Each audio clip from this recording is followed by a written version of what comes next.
माता और पिता ये दो व्यक्ति ही हमारे लिए ऐसे हैं कि जो हमें सबसे अधिक निस्वार्थ स्नेह करने वाला कोई तत्व है तो ये दो ही है, एक माता और पिता।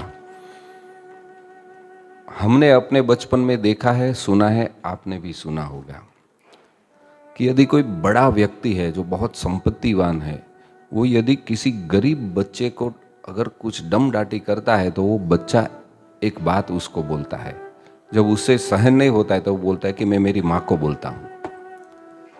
उसको पता नहीं है कि उसकी माँ बहुत छोटी व्यक्ति है, दूसरों के घर में थोड़ा थोड़ा काम करके अपना भोजन निकालती है, परंतु वो उसको ये क्यों, किसी को भी यदि उसको बड़े से बड़ी कोई व्यक्ति मिल जाएगा, डर लगता है, तो बच्चा यही बोलता है कि मैं मेरी माँ को बोल देता हूँ।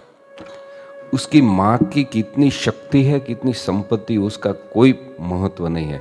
बच्चे को इतना पता है कि मेरी माँ मेरे लिए अपने प्राण छोड़ने तक तो लड़ेगी ही, भले उसके पास जितनी भी शक्ति है, परंतु वो अपनी सब शक्ति मेरे लिए लगा देगी, वो ही माँ है। हमने देखा है बाप का भी वही रोल है। बाप भले सामान्य कोई नौकरी करता हो, कोई छोटा व्यक्ति हो, या तो कोई भले बीमार ही हो, अस्वस्थ हो, परंतु जब अपनी संतानों के ऊपर कोई भी अगर समस्या आए तो बाप अपनी समस्या को नहीं देखता है, वो पहले अपने बच्चे को, अपने संतानों की समस्या की वो प्रायोरिटी रखते हैं। और हमने भी देखा है कभी कभी कहीं भी लड़ जाना पड़े तो बाप अपने परिवार के लिए लड़ जाता है। बाप की जो भूमिका है, पिता की भूमिका है, वो बहुत कठोर है। पिता बच्चे को इतना प्रेम करता है, परंतु बाहर से वो श्रीफल जैसे नारियल का जो फल है उसके जैसा उसका रोल है। बाहर से दिखने में एकदम वो कड़क होता है, कठोर होता है, यदि उसको अंदर जाके तब पता चले ये तो अंदर मक्खन के जितना मलाई है, इस मीठा है। क्योंकि बच्चे को सही रास्ते पे चलाने के लिए, संसार में रहना कैसे, चलना कैसे, जीना कैसे, वो सिखाने के लिए उसको कठोर बनना पड़ता है। बाहर से डांटता हुआ पिता कभी अंदर से रोता भी है, वो उसके आंसू नहीं दिखते। और जो पिता होता है उसको कभी रोने का अधिकार नहीं होता है।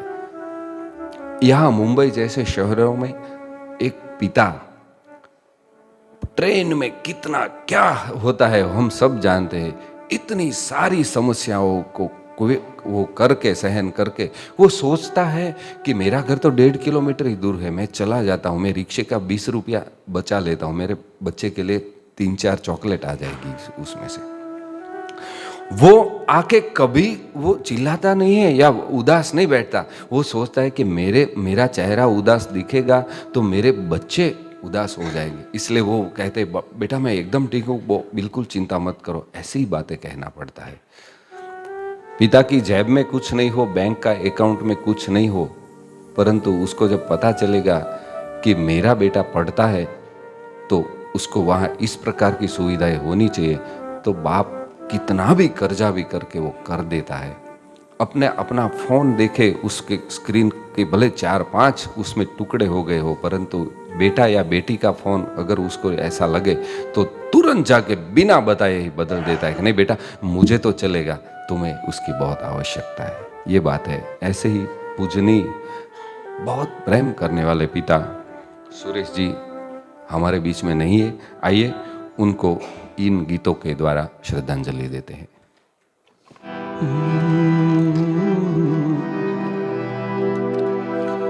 चिट्ठी न कोई संदेश, जाने वो कौन सा देश, जहां तुम चले गए। इस दिल पे लगा के ठेस, जाने वो कौन सा देश, जहां तुम चले गए, जहां तुम चले गए।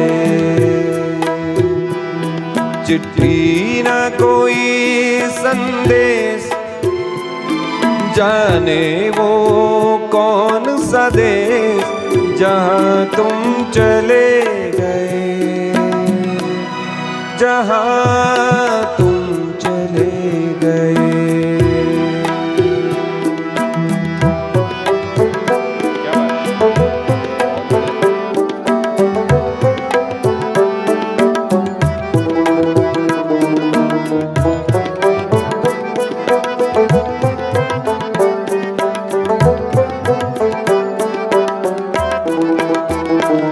एक आह भरी होगी हमने न सुनी होगी, जाते जाते तुमने आवाज तो दी होगी। हर वक्त यही है गम, उस वक्त कहाँ थे हम, कहाँ तुम चले गए। चिट्ठी ना कोई संदेश, जाने वो कौन सा देश, जहाँ तुम चले गए, जहाँ